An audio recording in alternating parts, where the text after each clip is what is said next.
The stars above shimmered in colors that no human eye had ever seen. Ships glided silently through the void, leaving trails of light across the deep black canvas of space.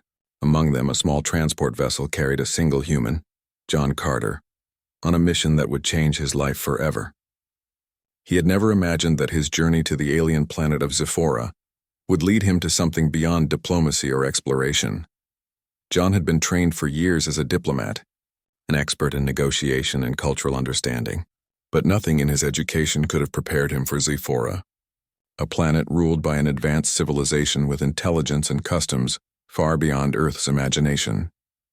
As the vessel descended through the thick purple clouds of Zephora's atmosphere, John looked out at the sprawling city beneath him. Towers of crystal and metal spiraled into the sky, each one humming with energy. Flying vehicles zipped between them with perfect precision. It was a world of beauty and complexity, and at its center ruled Queen Aerolith, a figure both feared and revered by her people. John's arrival did not go unnoticed. Sensors in the palace detected the foreign ship, and word spread quickly. The court was buzzing with whispers. Humans were rare on Zephora, considered simple and primitive compared to the intellect of Zephorans. The queen herself had never met one. Queen Aerolith sat on her elevated throne, a vision of authority and elegance. Her scales shimmered in subtle shades of silver and violet, and her eyes reflected the wisdom of centuries. She had guided her people through countless challenges and prided herself on her keen judgment. Yet even she could not anticipate what this human visitor would bring into her life. The human stepped off his ship, bowing slightly as he entered the grand hall. His posture was confident but humble. His eyes scanned the enormous chamber, taking in the crystalline walls, the floating lights, and the assembly of advisors, warriors, and nobles. Every movement was observed, every gesture analyzed. "Welcome, human," a voice resonated across the hall. It was Queen Aerolith herself, her tone both commanding and curious. "I am Queen Aerolith of Zephora." "State your purpose," John straightened. "Your Majesty, I come in peace. I am here to establish dialogue, to understand your culture, and to explore ways our worlds might benefit from friendship." The Queen raised an eyebrow. His words were cautious, yet there was a calm certainty in his voice. She had expected fear or awe, or at least hesitation.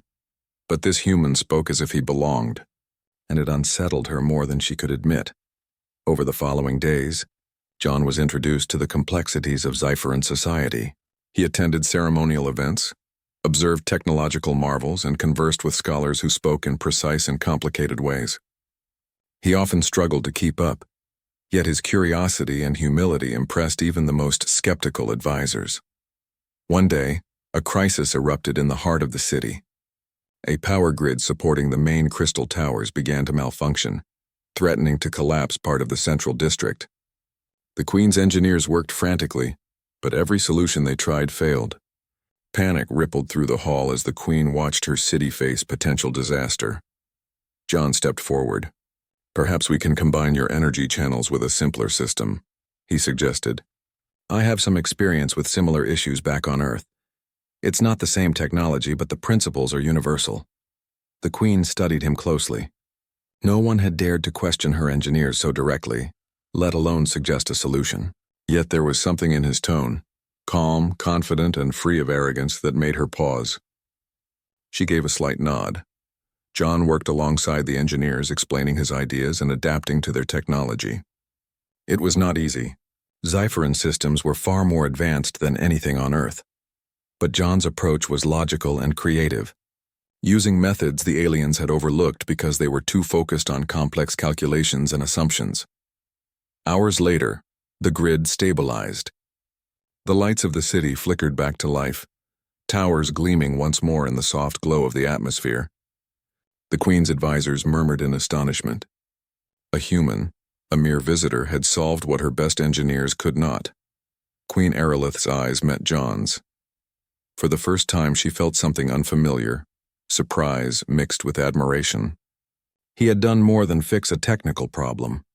He had demonstrated courage, intelligence, and composure under pressure. During the victory celebration, the Queen made a statement that stunned everyone present. "This human has shown qualities our society rarely values. By our ancient laws, one who proves their worth in service to the people may be recognized in the highest manner." The hall fell silent. Whispers rippled through the assembly. Recognition by the Queen was one thing, but the law she referred to carried a weight that no one had expected. It allowed the Queen to select an individual as her honored partner, a ceremonial position that was almost always symbolic. But it was an honor beyond measure. John, unaware of the full cultural significance, smiled politely. Your Majesty, I am honored by your words. I do not seek recognition, only to serve in any way I can. The Queen's eyes narrowed slightly. The audacity of his calm acceptance was shocking. No one had ever responded this way. Usually, those offered the honor hesitated or bowed too deeply, aware of the gravity of the position. But he had met her words with humility, yet without fear. In that case, she said, her voice steady and commanding, let it be done. You shall be recognized according to the law. You are, in effect, my partner in service to Zyphora. Gasps echoed through the chamber. The advisors whispered furiously among themselves. Some were outraged, some confused, and a few, secretly, admired the decision. The idea that a human could occupy such a position was unprecedented. John's mind raced. Partner in service? He asked carefully. I accept, Your Majesty, though I am not certain what responsibilities this entails. The Queen smiled faintly, a mix of amusement and disbelief. Then it shall be a journey we take together. You will learn and you will prove yourself. Do not disappoint me, human. He bowed again, and for a moment there was a quiet understanding between them. It was the beginning of a partnership that neither fully anticipated. She had chosen him on impulse, yet something deep within told her that this human could change more than just the outcome of a technical crisis. He might change the very way Zyphora viewed outsiders. As the celebration continued, John could not help but feel a strange mix of awe and apprehension. He had traveled to a distant planet to build bridges, not to become part of an alien court. Yet somehow the twists of fate had placed him here, beside a queen who had the power to shape civilizations. That night, as the city lights shimmered below the palace, Queen Aerolith stood on her balcony looking out at the stars. Her thoughts were unsettled. She had seen humans before, but she had never met one like this. Brave, clever, and unshakable. Can one human truly match the strength of our people? She whispered to herself. Her advisors might scoff, but she knew the answer was not yet clear. Something about him, something simple and yet profound, had struck her deeply. Meanwhile, John, in his modest quarters, reviewed the events of the day. He was exhausted but exhilarated. His life had changed in ways he could not yet comprehend. A queen, an entire civilization, and now a role that carried both honor and expectation. Little did either of them know, this was only the beginning.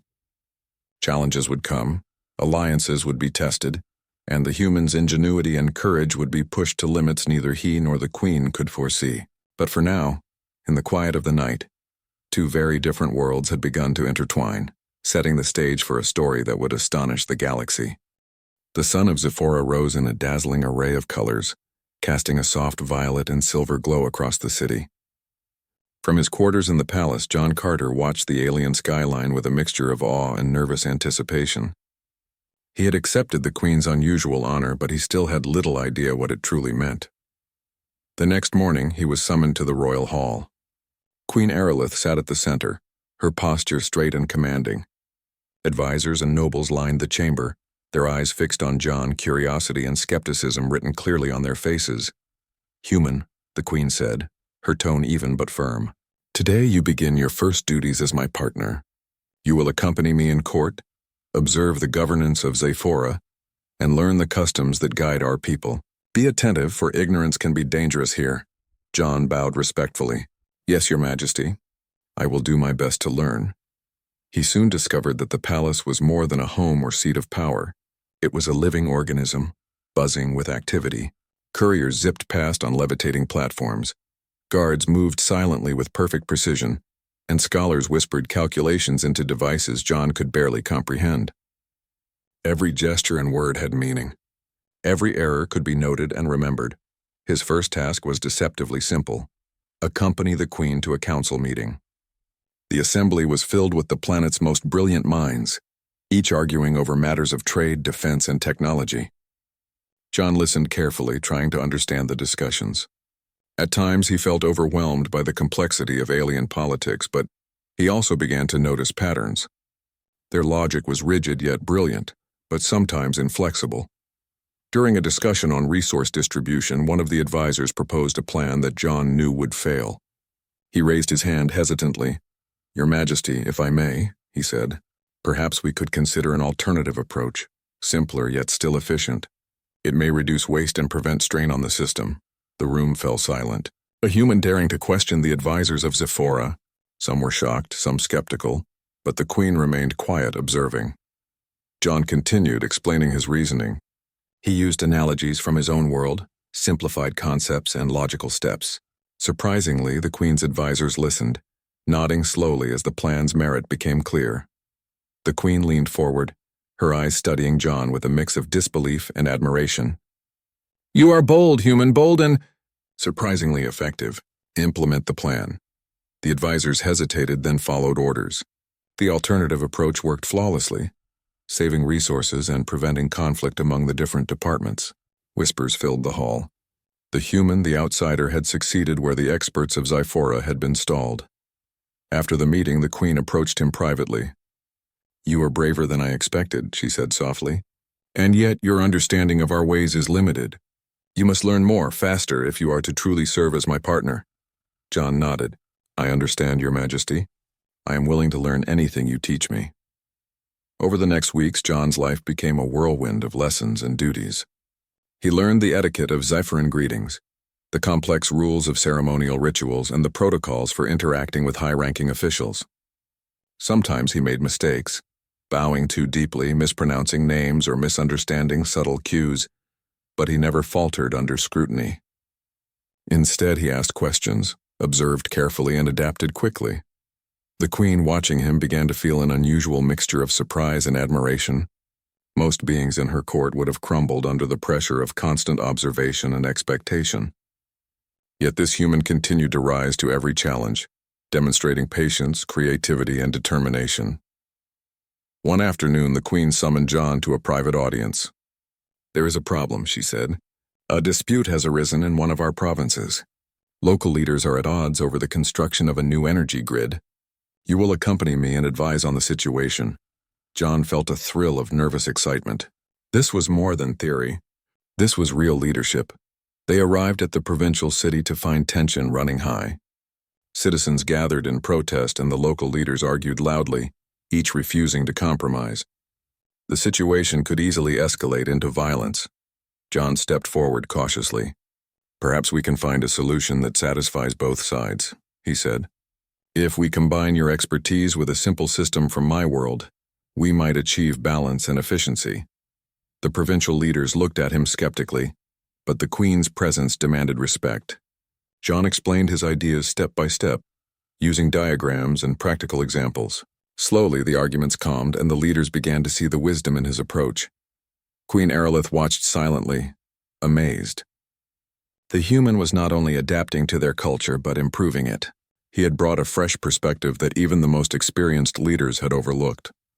That evening, as they returned to the palace, the Queen spoke quietly to him. "You are unlike any being I have encountered.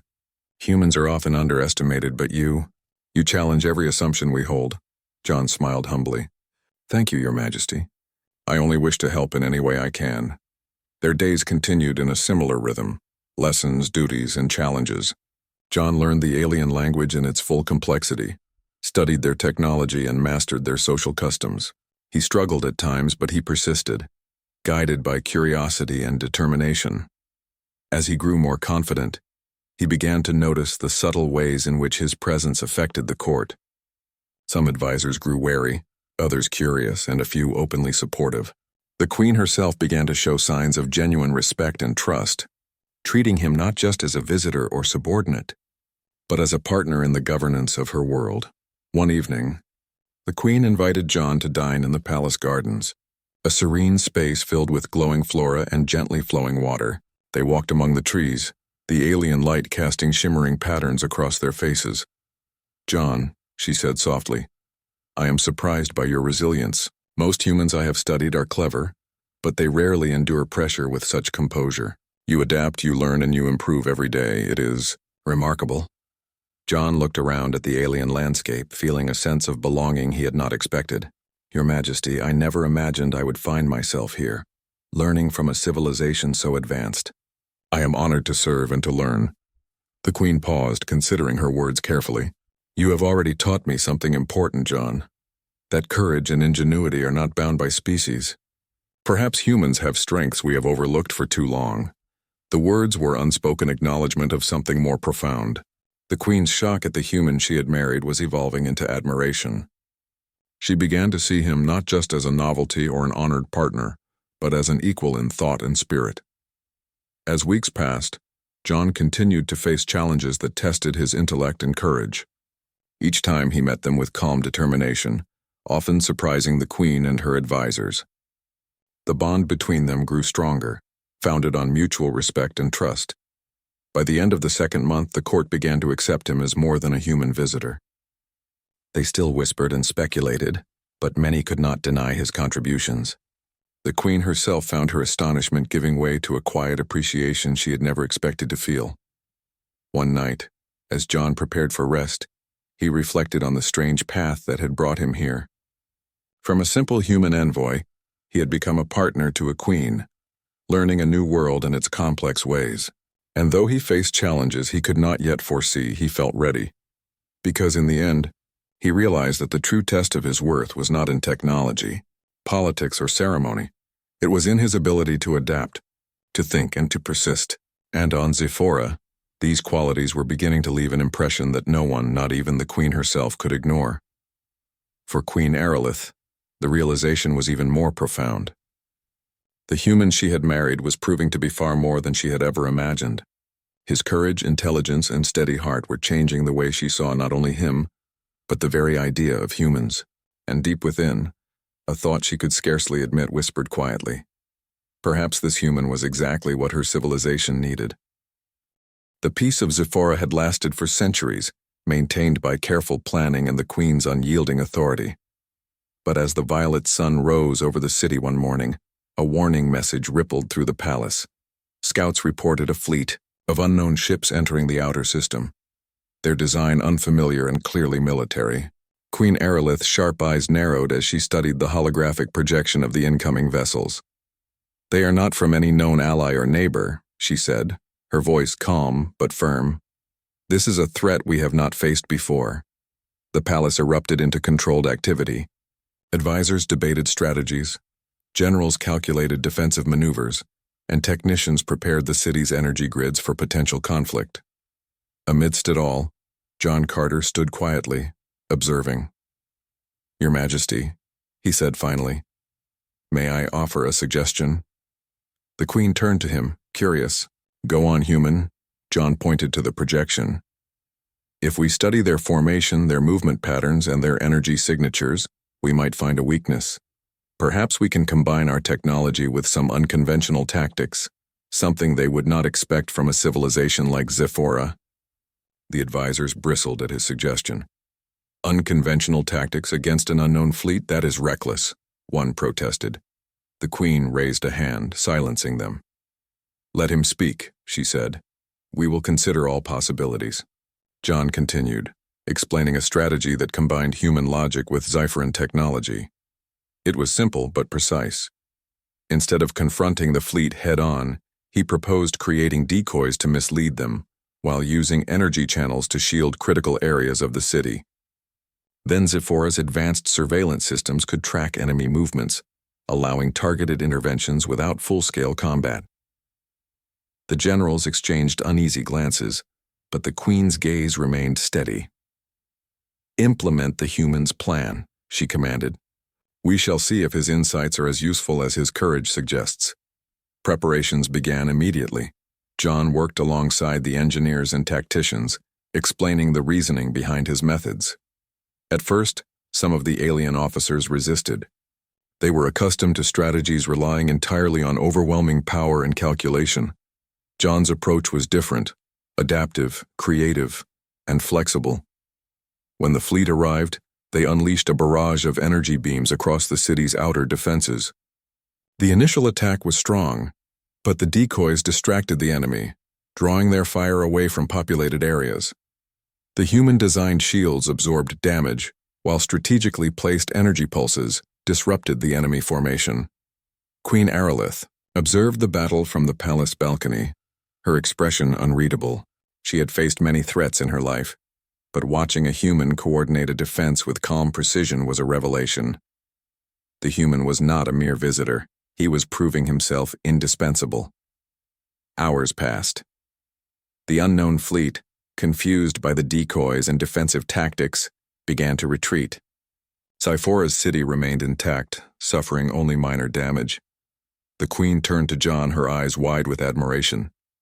"You did not just survive," she said.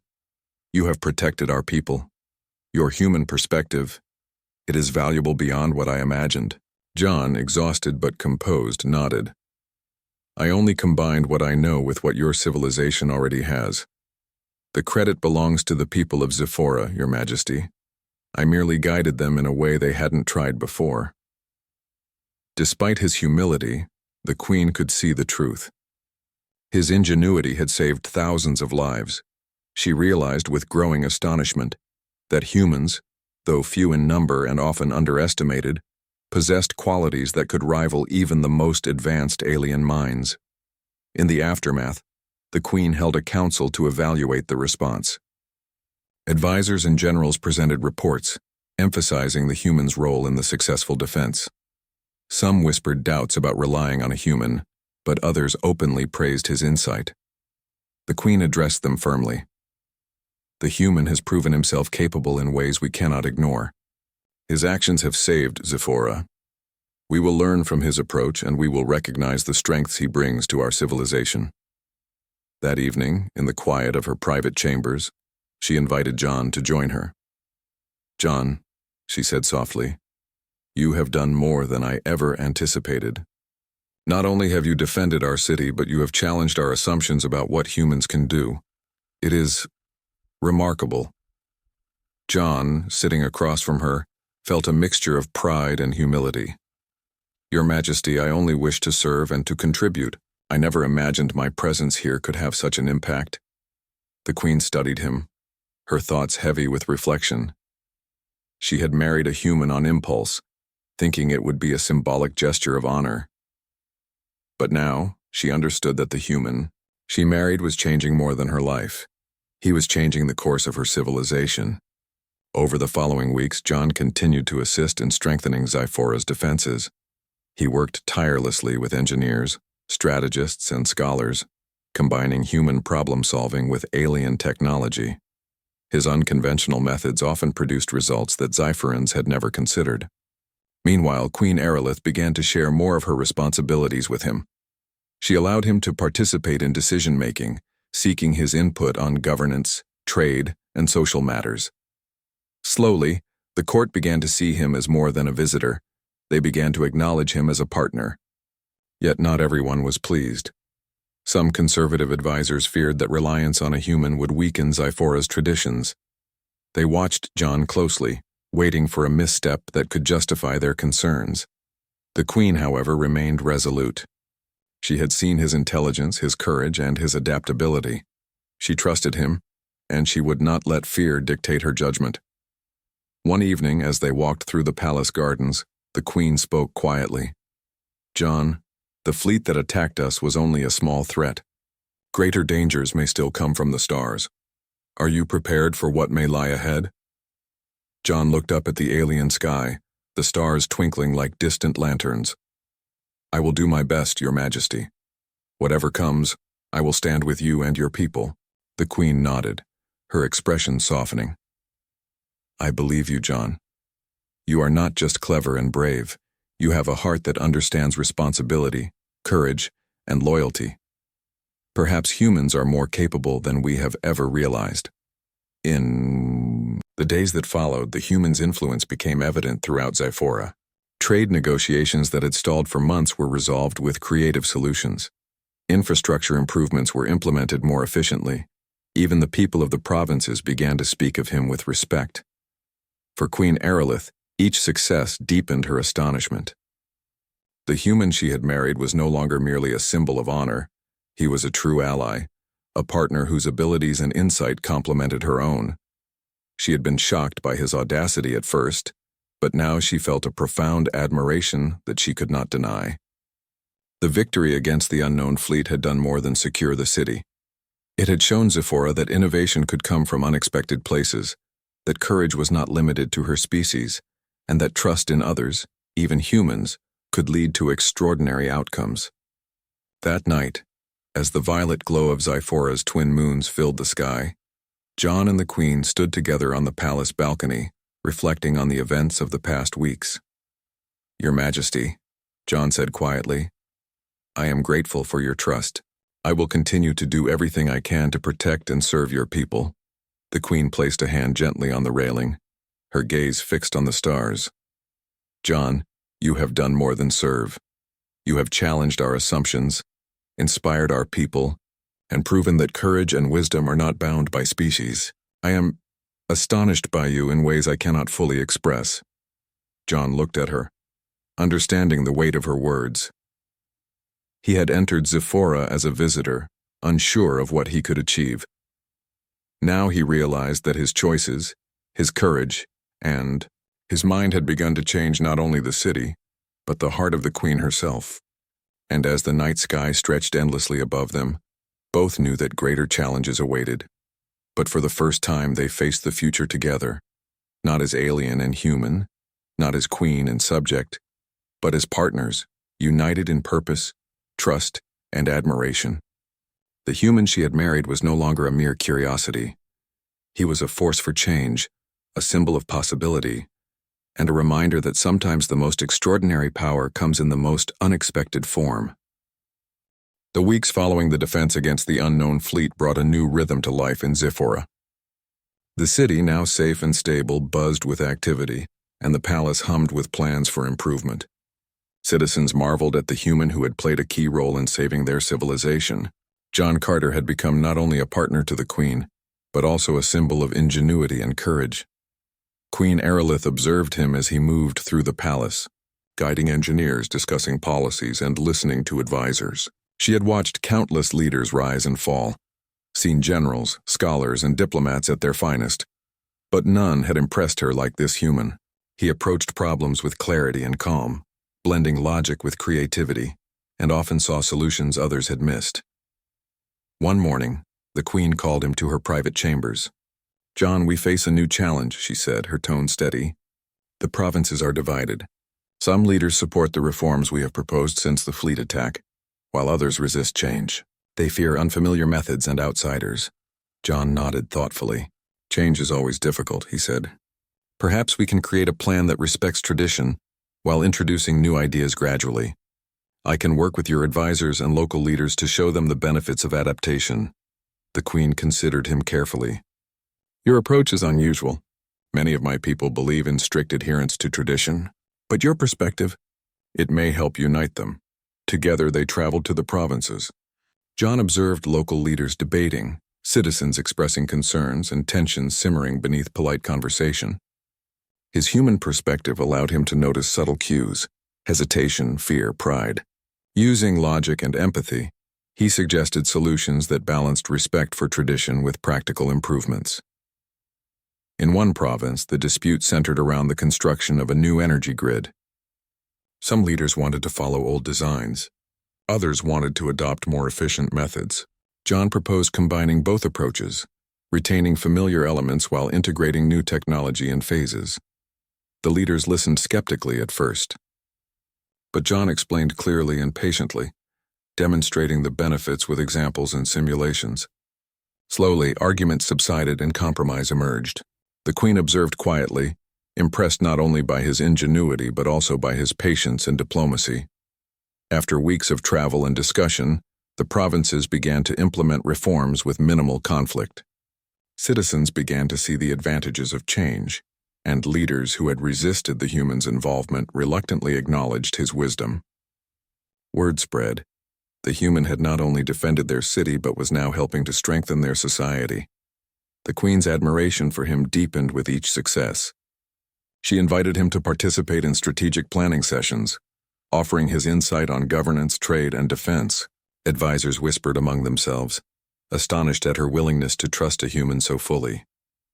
One evening, after a long day of meetings, The Queen and John walked through the palace gardens. The air was filled with soft lights reflected from luminescent plants, and gentle streams of water flowed between the trees. "John," the Queen said softly, "I did not expect that marrying a human would bring such change. You have taught me lessons that no advisor, scholar, or general could. Your presence challenges old assumptions and opens new possibilities for Zyphora." John smiled humbly. "I only wish to serve your people and help in any way I can, Your Majesty." "I never expected my actions to have such impact." The Queen regarded him with a thoughtful expression. "You have proven that courage, intelligence, and a willingness to learn can overcome even the most rigid traditions. It is remarkable. You have earned the respect of many, and you have earned mine entirely." As the days passed, the bond between them grew stronger. They worked side by side, discussing challenges and devising plans to improve society. The Queen began to rely on John's judgment in ways she had never relied on anyone else. In turn, John developed a deep respect for her leadership, wisdom, and determination. Their partnership was not without challenges.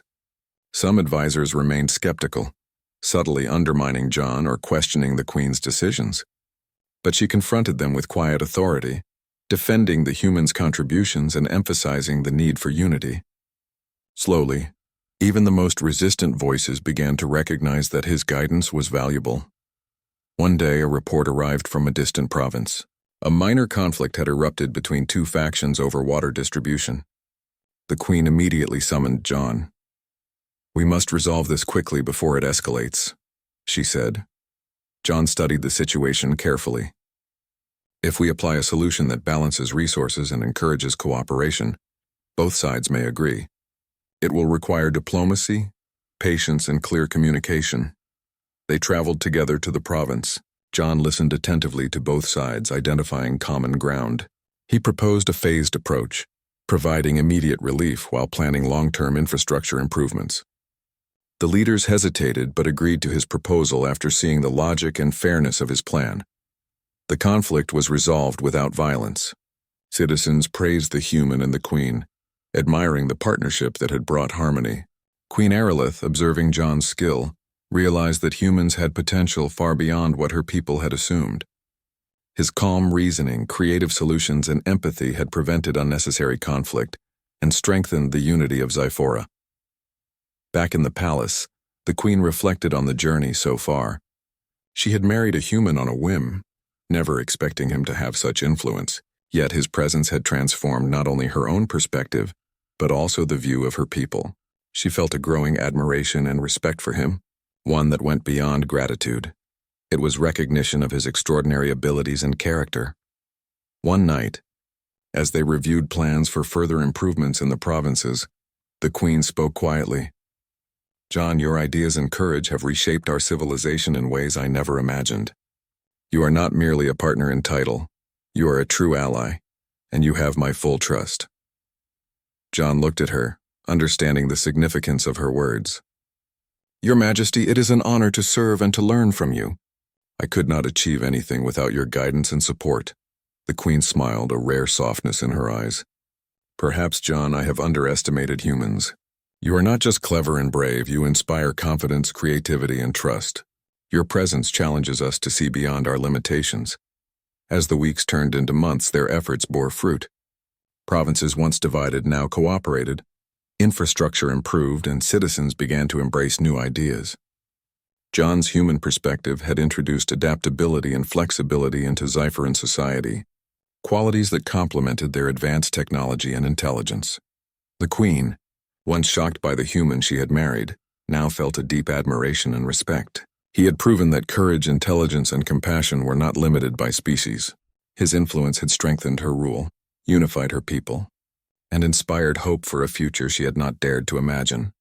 In the quiet moments of reflection, Queen Aerolith realized something remarkable. She no longer viewed him as an outsider. He was her partner in every sense, someone whose insight, judgment, and character had become indispensable. She had been shocked when she married him, but now, she could not imagine ruling without him by her side. As they walked together through the palace gardens under the soft glow of Zephora's moons, the Queen spoke again, her voice thoughtful. "John, you have brought strength, wisdom, and unity to my people. I never expected that a human could have such influence, and yet, here you are, shaping our world in ways I could not have imagined. John smiled, feeling a sense of belonging he had never known.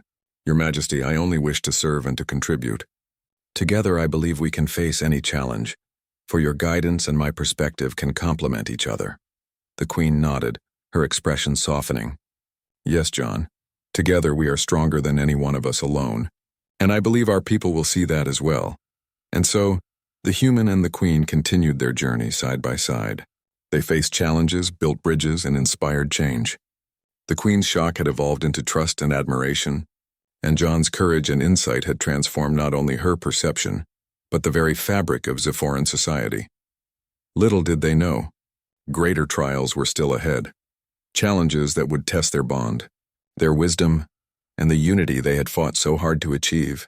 But for now they stood together, ready to face the future with courage, trust, and determination, knowing that the human she had married was no ordinary being.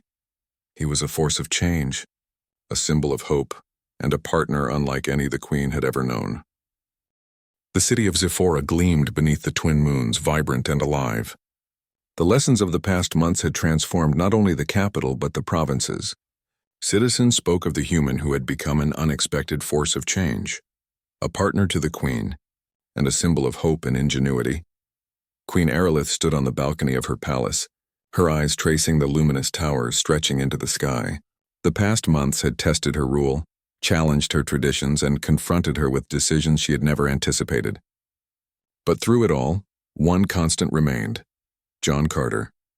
John stood beside her, calm and attentive, surveying the city with a mixture of awe and pride. He had grown accustomed to Zephora, its customs, and its people, but he still marveled at the beauty and complexity of the alien world. More importantly, he had grown into his role, not just as a human visitor, but as a partner in leadership, trusted and respected by the Queen and her people alike. John, the Queen said softly, we have faced threats, challenges, and resistance, and yet our civilization stands stronger than ever. Your insight, your courage, and your willingness to learn have changed Zephora in ways I never imagined. John nodded humbly. Your Majesty, it was your guidance that allowed me to help. I only offered perspective. The strength of Zephora comes from you and your people, not me. The Queen smiled, a rare softness in her eyes. Perhaps, but it is undeniable that your perspective has brought unity, innovation, and hope.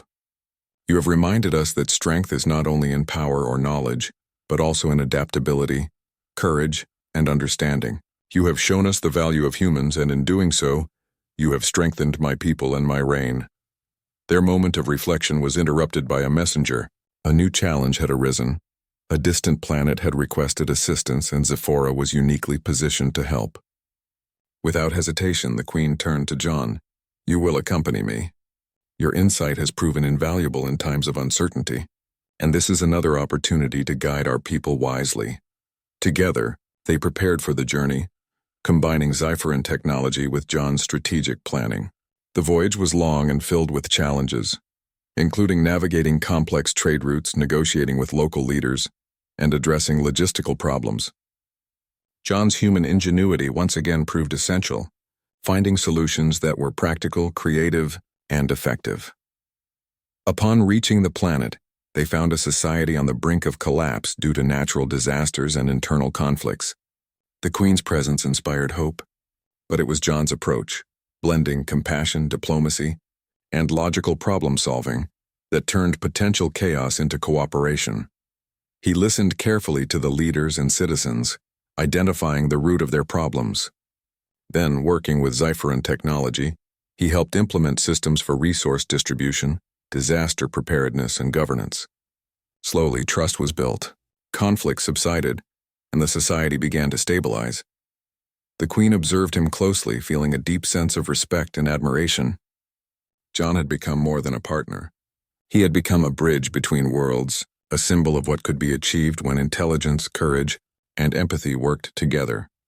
As they completed their mission, the people of the planet expressed their gratitude. They had been saved not by power alone, but by careful planning, cooperation, and the willingness to listen and adapt. John's contributions were recognized openly, and the Queen publicly acknowledged his role in guiding the mission to success. On the return journey, the Queen spoke quietly. "John, your actions here remind me that sometimes the most extraordinary leaders are not those who rely solely on power, but those who observe, think, and act with purpose and heart. You have changed my perspective on humans entirely." John smiled. "Your Majesty, it is an honor to serve and to learn from you. Together, we make a strong team." Back on Zephora, the Queen and John continued their work. Together, they implemented reforms, introduced new technologies, and strengthened alliances with neighboring civilizations. Zephora flourished as never before, its people inspired by the unlikely partnership between a human and their queen. The Queen's court, once skeptical of John, now recognized his value.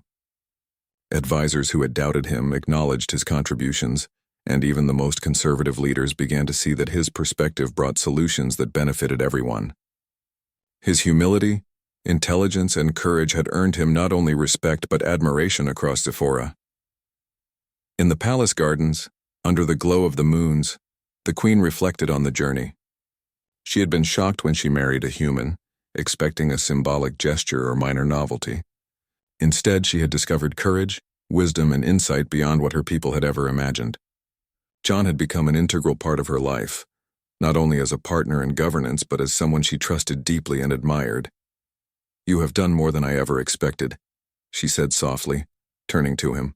"You have shown our people the value of humans, strengthened my reign, and inspired hope for the future. I am proud to have you by my side." John felt a warmth in his chest, not from recognition but from understanding the depth of trust and respect she held. "Your Majesty, I am honored beyond words. I could not have done any of this without your guidance and support. Together, we have achieved what neither of us could have done alone." The Queen's expression softened further. "Perhaps, John, this is the lesson our civilizations must remember.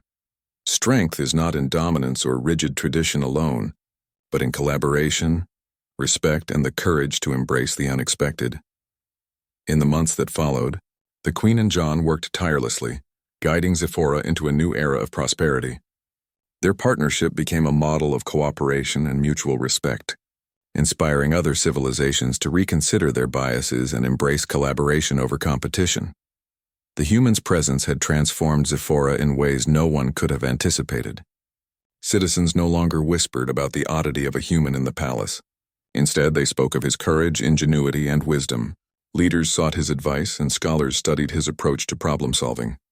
The Queen, once shocked by the human she had married, now stood with pride beside him. Their journey had begun with uncertainty, had faced threats and resistance, and had grown into something extraordinary. Together they had strengthened a civilization, fostered unity, and inspired hope across the stars. One evening, as the city glimmered beneath the twin moons, the Queen and John stood on the palace balcony, overlooking the thriving metropolis. Citizens moved below, working, celebrating, and living in harmony. The human she had married was no longer merely a visitor or an honored partner. He was a symbol of what courage, intelligence, and heart could achieve. "You have done more than I imagined possible," the Queen said softly. "Your presence has changed my life, my people, and my civilization. I am grateful, John, for every action, every insight, and every moment you have shared with us." John looked out over the city, feeling a sense of fulfillment he had never known. "Your Majesty, it has been an honor to serve, to learn, and to work alongside you. Together we have faced challenges, solved problems, and built something greater than either of us could have done alone." The Queen nodded, a quiet smile touching her lips. "Indeed, John. And perhaps this is the true legacy of our partnership, that courage, wisdom, and trust can unite even the most unlikely of allies, and that the strength of one can inspire the greatness of many." As they stood together, side by side, the city of Zephora thrived beneath them. The human she had married had become more than a partner, more than an advisor. He had become a bridge between worlds, a force of unity and hope, and a reminder that greatness often comes from the most unexpected places. In that moment, the Queen realized that her initial shock had transformed into admiration, respect, and profound trust. John Carter, the human she had married, had proven that courage, intelligence, and compassion could change the course of a civilization. And in doing so, he had not only secured a place in Zephora's history but also in her heart and mind forever. The stars above twinkled, reflecting the hope, unity, and potential that their partnership had created. And as the city slept beneath the twin moons, the Queen and her humans stood together, ready to face whatever the future might hold. Confident in each other, and in the extraordinary possibilities of their shared journey,